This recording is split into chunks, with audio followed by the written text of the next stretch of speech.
When I had received a message from my grandma, I was annoyed, as I had other things to do. I wished I didn't have to see her.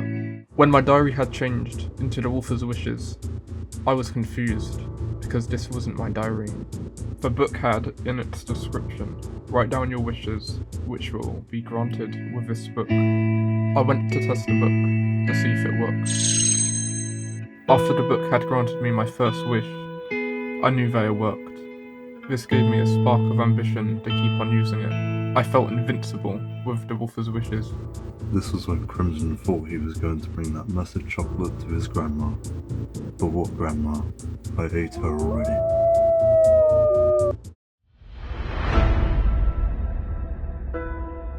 When I was heading to Grandma's, I started to feel like I was getting followed. Without hesitation, I took out the book and wished for my friend Woody to keep me safe.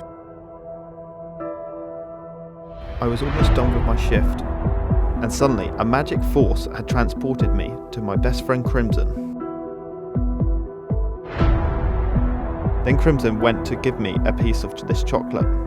I was worried at first, as Lindors are small compared to this one. The chocolate had tasted delicious, but it was unusual how Crimson had got Lindor of this size. Crimson told me that he had wished for this Lindor by writing it in that notepad of his. As much as I had enjoyed the Lindor, the power of the book was worrying, as it had endless possibilities to the wishes that could be granted.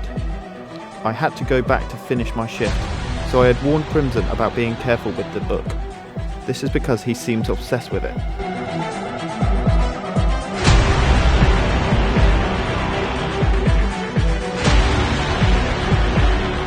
As I was following Crimson in the back and praying, I thought of a poem that had tuned with his demise.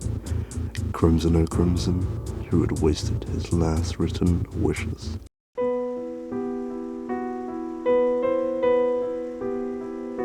This was when Crimson had entered my territory.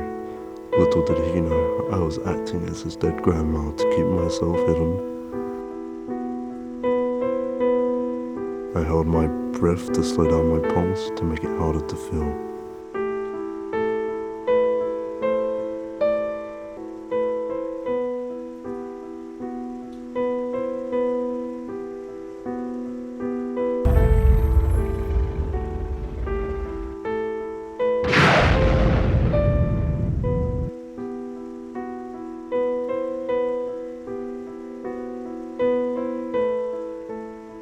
As I was going to kill Crimson, he looked like he had regretted trying to use my book in his final moments. However, not all wishes can be granted to those corrupted by power.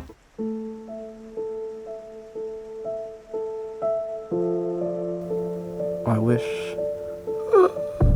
I had listened to Woody.